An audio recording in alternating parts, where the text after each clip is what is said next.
ലക്ഷ്മി. തൊട്ടടുത്ത് നിന്ന് അവൻ്റെ ശബ്ദം കേട്ടതും ലച്ചു ഞെട്ടി തിരിഞ്ഞു നോക്കി. ലക്ഷ്മി, ഞാൻ വിളിച്ചത് കേട്ടില്ല നീ? അവൻ കുറച്ച് ദേഷ്യത്തിൽ ചോദിച്ചു. അവൾ പേടിയോടെ ഉമിനീരിറക്കി അവനെ നോക്കി തലയാട്ടി. എനിക്ക് മറുപടിയാണ് വേണ്ടത്, അവൻ കടുപ്പിച്ച് വീണ്ടും പറഞ്ഞു. ലച്ചു അവനെ പേടിയോടെ നോക്കു നിൽക്കുവാണ്. ഞാൻ വിളിച്ചത് എന്തിനാണെന്ന് പറയാം.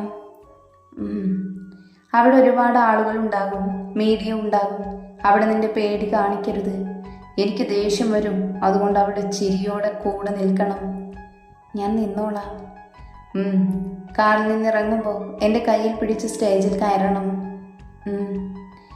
എൻ്റെ ഏട്ടാ, അവളെ പേടിപ്പിക്കല്ലേ. അവൾ പറഞ്ഞതുപോലെ കേട്ടോളൂ. ഞാൻ ആരെയും പേടിപ്പിച്ചിട്ടില്ല, കാര്യം പറഞ്ഞതാ. പിന്നെ എനിക്ക് ഇങ്ങനെ സംസാരിക്കാൻ പറ്റൂ? ഓ, അതെല്ലാവർക്കും അറിയാം നീ അങ്ങനെയാണെന്ന്. എന്തറിയാന്ന്? എൻ്റെ ഏട്ടന്മാരെ തല്ലുകൂടാതെ മിണ്ടാതിരിക്കുമോ? ഞങ്ങൾ തല്ലുകൂടിയതല്ല എൻ്റെ കല്ലു. കിച്ചു സംസാരിച്ചു കഴിഞ്ഞപ്പോൾ അവർ പ്രോഗ്രാം നടക്കുന്ന ഹാളിലെത്തിയിരുന്നു. കാർ നിർത്തിയപ്പോൾ അഗ്നിയുടെ ബോഡി ഗാർഡ്സ് വന്നു. കാർ നിർത്തി കിച്ചു ഇറങ്ങുക, പുറത്തുനിന്ന് കല്ലു ഇറങ്ങി. ബാക്ക് ഡോർ തുറന്ന് അഗ്നി ഇറങ്ങി. ബ്ലാക്ക് സ്യൂട്ടിൽ അഗ്നി തിളങ്ങി നിന്നു. അവിടെ നിന്ന് എല്ലാവരുടെയും കണ്ണ് അവൻ്റെ മേലെ ആയിരുന്നു. അവൻ കാറിൻ്റെ അകത്തേക്ക് കൈനീട്ടി അതിൽ പിടിച്ച് ലച്ചു ഇറങ്ങി. ബ്ലൂ സാരിയാൽ അവൾ സുന്ദരിയായിരുന്നു. അവരെ കണ്ട് മീഡിയ അവരുടെ അടുത്തേക്ക് വന്നു. ബോഡി ഗാർഡ്സ് അവർക്ക് ചുറ്റും വന്നു നിന്നു. മീഡിയ അകത്തേക്ക് കയറ്റാതെ തടഞ്ഞു നിർത്തി. അഗ്നി അവളുടെ കയ്യിൽ പിടിച്ച് അകത്തേക്ക് നടന്നു. ഒരുപാട് റൊമാൻറ്റിക് സോങ് അവിടെ പ്ലേ ആയി. രണ്ടുപേരും ചിരിയോടെ സ്റ്റേജിലേക്ക് കയറി. ആങ്കർ അങ്ങോട്ടേക്ക് വന്നു. Good evening all. കപ്പിൾസിനെ നമ്മൾ കണ്ട് ഇനി കേക്ക് കട്ടിംഗ് ആകാം. അതിനായി ഫാമിലിയെ സ്റ്റേജിലേക്ക് ക്ഷണിക്കുന്നു. ഫാമിലി എല്ലാവരും സ്റ്റേജിലേക്ക് വന്നു. ലച്ചുവിൻ്റെ വീട്ടിൽ നിന്നും ആരും ഉണ്ടായിരുന്നില്ല. എല്ലാവരും അഗ്നിയുടെയും ലച്ചുവിൻ്റെയും അടുത്തേക്ക് നിന്നു. അവർ ഒരുമിച്ച് കേക്ക് മുറിച്ചു. അഗ്നി, മോൾക്ക് കൊടുക്ക്. അഗ്നി ലച്ചുവിന് കൊടുത്തു. അവൾ എല്ലാവരെയും നോക്കി വാ തുറന്നു. അവൻ വായിൽ കേക്ക് വെച്ചു കൊടുത്തു. മോളെ, ഇനി തിരിച്ചു കൊടുക്ക്. ലച്ചു അവനും കൊടുത്തു. അവൻ ഭാവമാറ്റമൊന്നുമില്ലാതെ അത് കഴിച്ചു. പിന്നെ ഫോട്ടോ എടുക്കലും പരിചയപ്പെടലുമായിരുന്നു. ലളിതയും ഭർത്താവ് രവിയും വന്ന് മുഖം കാണിച്ച് തിരിച്ചുപോയി. അവർക്ക് വിവാഹത്തോട് താല്പര്യമില്ല, അതുകൊണ്ട് അവർ അവിടെ നിന്നില്ല. ആരും അവരെ മൈൻഡ് ചെയ്തതുമില്ല. ഫോട്ടോ എടുക്കൽ കഴിഞ്ഞ് ഭക്ഷണം കഴിക്കാൻ എല്ലാവരും പോയി. ലച്ചുവും അഗ്നിയും കഴിക്കാനിരുന്നു. എല്ലാവരും ഭക്ഷണമെല്ലാം കഴിച്ച് അതിഥികളും പോയി തുടങ്ങി. കുറച്ച് സമയം കഴിഞ്ഞപ്പോൾ എല്ലാവരും വീട്ടിലേക്ക് തിരിച്ചു. ഇല്ല, സമ്മതിക്കില്ല, എനിക്ക് അവനെ വേണം. ആ മുറിയിലുള്ള എല്ലാ സാധനങ്ങളും അവൾ എറിഞ്ഞുടച്ചു. ഭ്രാന്ത് പിടിച്ചതുപോലെ തലമുടി വലിച്ചു പറിച്ചു. ആ വാതിലിനിപ്പുറം നിൽക്കുന്നവർ അവർ അകത്ത് എന്തൊക്കെ ചെയ്തു എന്നറിയാതെ ടെൻഷൻ അടിച്ച് നിൽക്കുവാണ്.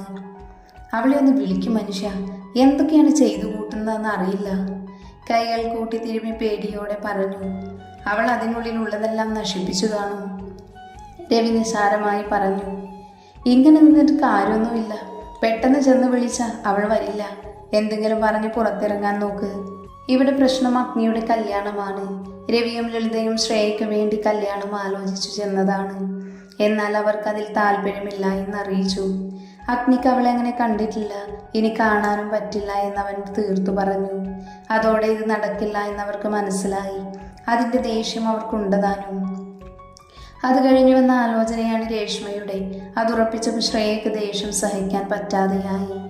കല്യാണം മുടക്കാൻ അവരെ കൊണ്ട് പറ്റുന്നത് പോലെയുമെല്ലാം ചെയ്തു നോക്കി, പക്ഷെ ഒന്നും നടന്നില്ല. അവസാനം കല്യാണ ദിവസം അവളെ തട്ടിക്കൊണ്ടു പോകാൻ പ്ലാൻ ചെയ്തു. എന്നാൽ അവൾ ഒളിച്ചോടിയത് അവർക്ക് സന്തോഷമായിരുന്നു.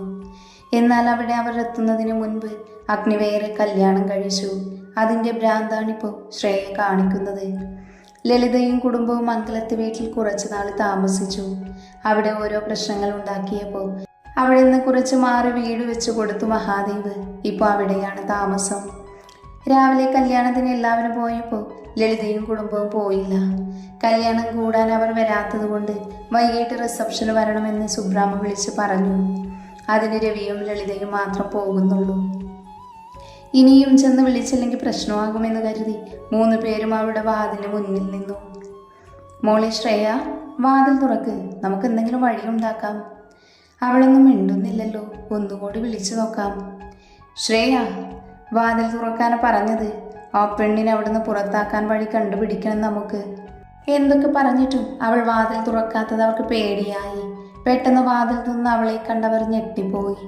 കണ്ണ് രണ്ടും ചുവന്ന്, മുടിയെല്ലാം പാറിപ്പറന്ന് വല്ലാത്തൊരു ഭാവത്തോടെ അവൾ അവരെ നേരെ നോക്കി. മോളെ, എന്തു പറ്റി? എന്താണെന്ന് അറിയില്ലേ? അതല്ല മോളെ. വേണ്ട, ഒന്നും പറയണ്ട. എനിക്ക് അവനെ നേടിത്തരണം. അതിനുള്ള വഴി നമുക്ക് നോക്കാം. എന്ത് വഴി ഉണ്ടാക്കിയാലും വേണ്ടില്ല, എനിക്ക് അവനെ കിട്ടണം. അതിന് നമ്മളിവിടെ നിന്ന് പ്ലാൻ ചെയ്തിട്ട് കാര്യമില്ല. അതെ, നമുക്ക് അവിടെ ചെന്നാലേ അവളെ എങ്ങനെ പുറത്താക്കാനെന്ന് അറിയാൻ പറ്റൂ. അതെ, ഇന്ന് തന്നെ അങ്ങോട്ട് പോകണം. ഇന്ന് തന്നെ അവിടേക്ക് പോകണം. അവളെ ഞാൻ അവിടെ വാഴിക്കില്ല. അതെ, നമുക്ക് അവളെ എത്രയും പെട്ടെന്ന് പുറത്താക്കണം. വൈകിട്ട് റിസപ്ഷന് വരാൻ പറഞ്ഞു വിളിച്ചിട്ടുണ്ട്. എന്നിട്ട് നിങ്ങൾ അതിന് പോകുവാണോ? അത് മോളെ, നമ്മൾ ചെന്ന് മുഖം കാണിക്കണം. ഇല്ലെങ്കിൽ നമുക്ക് അവിടെ ചെല്ലാൻ പറ്റുമോ? പൊയ്ക്കോ. എന്നിട്ട് വേണം എനിക്ക് അവളെ കൊല്ലാൻ. മോളെ, ഇങ്ങനെ ദേഷ്യപ്പെടല്ലേ. നമുക്ക് അവളെ പുറത്താക്കാം. നിങ്ങൾ പോയി വരുമ്പോൾ ഞങ്ങൾ പാക്ക് ചെയ്ത് നിൽക്കാം. അങ്ങനെ തന്നെ ചെയ്യാം. അവിടുന്ന് വരുമ്പോൾ തന്നെ നമുക്ക് പോകാം. സവനയും കടന്നുപോയി. രവിയും ലളിതയും റിസപ്ഷൻ പോകാൻ തയ്യാറായി. ഞങ്ങളെന്നാ ഇറങ്ങുവാ. നിങ്ങൾ വരുമ്പോൾ ഞങ്ങൾ റെഡിയായി നിൽക്കാം. എന്നാൽ ശരി. അവർ അത് പറഞ്ഞ് യാത്ര പറഞ്ഞിറങ്ങി. റിസപ്ഷൻ ഹാളിൽ ചെന്ന് എല്ലാവരെയും മുഖം കാണിച്ചവർ തിരിച്ചു വന്നു. വീട്ടിലെത്തിയപ്പോൾ പ്രിയയും ശ്രേയയും റെഡിയായി നിൽക്കുന്നുണ്ടായിരുന്നു. അവർ വേഗം കാറിൽ കയറി യാത്രയായി. കുറച്ച് സമയത്തിന് ശേഷം അവർ ചിറ്റയെടുത്തെത്തി. അവർ ആരും എത്തിയിട്ടില്ല. നമുക്കവർ വരുന്നത് വരെ വെയിറ്റ് ചെയ്യാം. അവർ കാറ് പാർക്ക് ചെയ്ത് കോളിംഗ് ബെല്ലടിച്ചു. കുറച്ച് സമയത്തിന് ശേഷം വാതിൽ തുറന്നു. വീട്ടിലെ ജോലിക്കാരി വാതിൽ തുറന്നതും പുറത്ത് നിൽക്കുന്നവരെ കണ്ടതും അകത്തേക്ക് വിളിച്ചു. വരൂ മേഡം. നീ വിളിച്ചിട്ട് വേണ്ട ഞങ്ങൾക്ക് അകത്തേക്ക് കയറാൻ. അയ്യോ, അങ്ങനെയല്ല മേഡം. നിന്റെ പുരാണം കേൾക്കാനല്ല ഞങ്ങൾ വന്നത്. മാറടി അങ്ങോട്ട്. പിന്നെ ഞങ്ങളുടെ ബാഗെല്ലാം എടുത്ത് മുറിയിൽ വെച്ചേക്ക്. ശരി മേഡം. അവർ അകത്തേക്ക് കയറിപ്പോയി. അവരെ നോക്കിയിട്ട് ബാഗെല്ലാം എടുക്കാൻ അമ്മിണി പുറത്തേക്ക് പോയി. കുറച്ച് സമയത്തിന് ശേഷം ഓരോ കാറുകൾ ചിറ്റെടുത്ത് വന്ന് നിന്നു. എല്ലാവരും അകത്തേക്ക് കയറി. അവർ വന്നതറിഞ്ഞ ലളിതയും കുടുംബവും താഴെ വെയിറ്റ് ചെയ്യുന്നുണ്ടായിരുന്നു. അവരെ കണ്ടതും എല്ലാവർക്കും ദേഷ്യം വന്നു. പിന്നെ അതൊന്നും പുറത്ത് കാണിക്കാതെ നിന്നിരുന്നു. നിങ്ങളെപ്പോൾ വന്നു? കുറച്ച് സമയമായി അച്ഛാ. പ്രിയയും ശ്രേയയും എന്നാൽ ഫംഗ്ഷന് വരാതിരുന്നത്? അത് പിന്നെ തലവേദനയായിരുന്നു. രണ്ടുപേർക്കും ഒരുമിച്ച് വേദന വന്നു? അല്ല, എനിക്ക് മാത്രമായിരുന്നു. പിന്നെന്താണ് പ്രിയ വരാഞ്ഞത്? അത് ചേച്ചി ഒറ്റക്കായതുകൊണ്ട്. മതി, എല്ലാവരും പോയി കിടക്കാൻ നോക്ക്. ശ്രേയ അഗ്നിയെ തന്നെ നോക്കി നിൽക്കുവാണ്. അഗ്നിയുടെ അടുത്തായി നിൽക്കുന്ന ലച്ചുവിനെ വല്ലാത്തൊരു ഭാവത്തോടെ അവൾ നോക്കി. ശ്രേയ നോക്കുന്നത് കിച്ചുവും കല്ലുവും കാണുന്നുണ്ടായിരുന്നു. അവർക്ക് ദേഷ്യം വന്നു തുടങ്ങി. അഗ്നി ആരെയും നോക്കാതെ ഫോൺ നോക്കി നിൽക്കുവാണ്. പിന്നെ ആരെയും ശ്രദ്ധിക്കാതെ പോകാൻ തുടങ്ങിയതും. മോനെ അഗ്നി, അപ്പച്ചിക്ക് നിന്റെ പെണ്ണിനെ പരിചയപ്പെടുത്തി തരുന്നില്ലടാ. ലളിതയുടെ ചോദ്യം കേട്ടതും എല്ലാവരും അവരെ നോക്കി. അഗ്നി ഫോണിൽ നിന്ന് തല ഉയർത്തി അവരെ നോക്കി. അവനെ തന്നെ നോക്കി നിൽക്കുന്നത് കണ്ടതും ദേഷ്യം നിയന്ത്രിച്ചു. എല്ലാവരും അവരെയും മാറി മാറി നോക്കി നിന്നു. അഗ്നി ലച്ചുവിൻ്റെ അടുത്തേക്ക് വന്ന് ചേർത്ത് പിടിച്ചു. അവൾ അവനെ ഞെട്ടി നോക്കുന്നത് കണ്ടു. അവൻ അറിയാത്തതുപോലെ നിന്നു. അവരുടെ മുന്നിലേക്ക് വന്നു നിന്നുകൊണ്ട് പറഞ്ഞു, ശ്രീലക്ഷ്മി അഗ്നിദേവ് വർമ്മ, എൻ്റെ ഭാര്യ. അഗ്നി കുറച്ചുറക്കെ എല്ലാവരും കേൾക്കെ പറഞ്ഞു. ശ്രേയ ദേഷ്യം കടിച്ചു പിടിച്ചു നിന്നു. ഇപ്പോൾ അറിഞ്ഞല്ലോ, ഇനി പോയി ഉറങ്ങാൻ നോക്ക്. അഗ്നി ഒരു പുച്ഛത്തോടെ അവരോട് മറുപടി പറഞ്ഞു. എല്ലാവരും മുറിയിലേക്ക് പോയി. അഗ്നി അവളെ വിട്ട് മുറിയിലേക്ക് പോയി. ദേവിയും സുജയും കല്ലുവും ലച്ചുവിനെ കൂട്ടി കല്ലുവിൻ്റെ മുറിയിലേക്കും പോയി. ശ്രേയ എല്ലാവരെയും ദേഷ്യത്തോടെ നോക്കി മുറിയിലേക്കും പോയിരുന്നു. അവൾക്ക് പുറകെ ബാക്കിയുള്ളവരും. കല്ലുവിൻ്റെ മുറിയിൽ ചെന്നതും ഒരു ഡ്രസ്സ് എടുത്ത് ലച്ചുവിന് കൊടുത്ത് ഫ്രഷാകാൻ പറഞ്ഞു. അവൾ ഫ്രഷായി വന്നതും ദേവിയമ്മ, മോളെ, നിങ്ങൾക്ക് സമയം വേണമെന്നറിയാം, എന്നാലും ചടങ്ങെല്ലാം അതിൻ്റെ രീതിയിൽ നടക്കണം. ദേവിയമ്മ പറഞ്ഞുകൊണ്ട് പാൽ ഗ്ലാസ് അവളുടെ കയ്യിൽ കൊടുത്തു. അവൾ എല്ലാവരെയും ഒന്ന് നോക്കി. അവളുടെ സങ്കടവും പേടിയും എല്ലാം വന്നു കയ്യും കാലും വിറച്ചു. ചെല്ലു മോളെ. അവളുടെ നിൽപ്പ് കണ്ട് ദേവിയമ്മ അവളോട് പറഞ്ഞു. അവൾ കല്ലുവിനെ നോക്കി അവൾ ഒരു ചിരിയോടെ നിൽക്കുവാണ്. കല്ലു, ലച്ചുവിനെ അവളുടെ റൂമിലേക്ക് ആക്കിയേക്ക്. സുജമ കല്ലുവിനോടായി പറഞ്ഞു. ഞങ്ങൾ ഇന്ന് മുറിയിലേക്ക് പോകുക. അവർ താഴെ മുറിയിലേക്കും പോയി. കല്ലു അത് ചിരിയോടെ ലച്ചുവിനെ നോക്കി. അവൾ ടെൻഷനോടെ തന്നെ നിൽക്കുവാണ്. എൻ്റെ ലച്ചു, നീ ഇങ്ങനെ ടെൻഷൻ അടിച്ച് ആ പാല് മുഴുവൻ താഴെ കളയുമോ? കല്ലു, ഞാൻ നിന്റെ കൂടെ ഇവിടെ കിടന്നോളാടി. അയ്യേ, ഞാനല്ല നിന്നെ കെട്ടിയത്. നീ പോയി നിന്റെ കെട്ടിയോൻ്റെ കൂടെ കിടക്ക്. എനിക്ക് പേടിയാ, ഞാൻ പോകൂല. നീ പേടിച്ച് നിന്നിട്ട് കാര്യമൊന്നുമില്ല. നിങ്ങളൊന്ന് സംസാരിച്ച് സെറ്റാകാൻ നോക്കണം. അല്ലാതെ ഇങ്ങനെ പേടി വെച്ച് ജീവിതകാലം മുഴുവൻ ഇരിക്കാൻ പറ്റുമോ? കല്ലു പറയുന്നത് കേൾക്കുന്നുണ്ട്. എന്നാലും മറുപടിയൊന്നും അവൾ പറഞ്ഞില്ല. ലച്ചു, നിന്റെ പേടി എനിക്കറിയാം. ഏട്ടന് ദേഷ്യം കൂടുതലുമാണ്. പക്ഷേ നീ പേടിച്ച് പുറകോട്ട് മാറിയ എന്നും ഇങ്ങനെ നിൽക്കത്തേയുള്ളൂ. അതുകൊണ്ട് നീ അങ്ങോട്ട് പോകണം. ലച്ചു ഒന്നും പറഞ്ഞില്ല, ഒന്ന് തലയാട്ടി. പിന്നെ താഴെ വന്നപ്പോൾ കണ്ടില്ലേ, അതാണ് അപ്പച്ചിയും കുടുംബവും. അവരൊക്കെ ഇവിടെ ഉണ്ട്. ആ ശ്രേയയ്ക്ക് ഏട്ടനെ ഇഷ്ടമാണ്. അവൾ പല കളിയും കളിക്കും. അതുകൊണ്ട് നീ ഏട്ടൻ്റെ കൂടെ നിൽക്കുന്നതാണ് നല്ലത്. ലച്ചു അവളെ പേടിയോടെ നോക്കി. നിന്നെ പേടിപ്പിക്കാൻ പറഞ്ഞതല്ല. ആ അപ്പച്ചിയുടെ നാവ് അടങ്ങിയിരിക്കില്ല. നിന്നെ വേദനിപ്പിക്കാൻ നോക്കും. ഏട്ടനെ പേടിയുള്ളത് കൊണ്ട് ഏട്ടൻ്റെ മുന്നിൽ വെച്ച് അവർ ഒന്നും പറയില്ല. അതുകൊണ്ടാണ് ഞാൻ പറയണേ, ഏട്ടൻ്റെ മുറിയിലേക്ക് പോകാമെന്ന്. ലച്ചുവിൻ്റെ പേടി മനസ്സിലാക്കി അവൾ സമാധാനമായി സംസാരിച്ചു. മറുപടിയായി ഒന്ന് തലയാട്ടി. കല്ലു അവളെ ചേർത്ത് പിടിച്ച് മുറിക്ക് പുറത്തേക്കിറങ്ങി. അവളുടെ മുറി കഴിഞ്ഞ് രണ്ടാമത്തെ മുറിയുടെ മുന്നിൽ കൊണ്ടുപോയി അവളെ നിർത്തി. അകത്തേക്ക് ചെല്ല്, ഞാൻ പോകുക. Good night. കല്ലു ലച്ചുവിനോട് യാത്ര പറഞ്ഞു പോയി.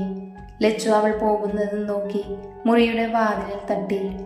കുറച്ച് സമയത്തിനു ശേഷം വാതിൽ തുറന്നു. ലച്ചു മുന്നോട്ട് നോക്കിയതും അഗ്നി അവളെ നോക്കി നിൽക്കുന്നു. അവൾ പേടിയോടെ തല താഴ്ത്തി. അവൻ അവളെ നോക്കിയിട്ട് തിരിഞ്ഞ് അവിടെയുള്ള സോഫയിൽ പോയിരുന്നു. അവൾ അകത്തേക്ക് കയറി ഡോറടച്ചു. ടെൻഷൻ ഉണ്ടെങ്കിലും അവൾ അവനെ ഒന്ന് നോക്കി. പെട്ടെന്ന് തന്നെ അവൾ തല താഴ്ത്തി. അഗ്നി അവളെ തന്നെ നോക്കിയിരിക്കുവാണ്. അവൾ നിന്നിടത്തുനിന്ന് അനങ്ങിയില്ല. അവൻ മൊത്തത്തിൽ അവളെ ഒന്ന് നോക്കി. വൈറ്റ് കളർ ടോപ്പ്, അതിൽ ബ്ലൂ കളർ പൂക്കൾ, ബ്ലൂ കളർ പാൻറ്, മുടിയഴിച്ചിട്ടിരിക്കുന്നു. മുഖത്ത് ചമയങ്ങളൊന്നുമില്ല. നെറ്റിയിലൊരു പൊട്ടു മാത്രം. വേറെ ഒന്നും തന്നെ ഇല്ല. അതിലും അവൾ സുന്ദരിയാണ് എന്ന് അവൻ ആ നിമിഷം തോന്നി. അവൾ മിണ്ടാതെ താഴെ നോക്കി നിൽക്കുവാണ്. അഗ്നിക്ക് മനസ്സിലായി അവൾ പേടിച്ച് നിൽക്കുവാണെന്ന്. ലക്ഷ്മി. അവളൊന്നും മിണ്ടില്ല എന്ന് മനസ്സിലാക്കി അവൻ തന്നെ വിളിച്ചു. വിളിച്ചിട്ടും തല ഉയർത്താതെ നിൽക്കുന്നവളെ കണ്ട് അവന് ദേഷ്യം വന്നു. ലക്ഷ്മി. ഈ പ്രാവശ്യം അവൻ കുറച്ച് ദേഷ്യത്തിൽ തന്നെ വിളിച്ചു.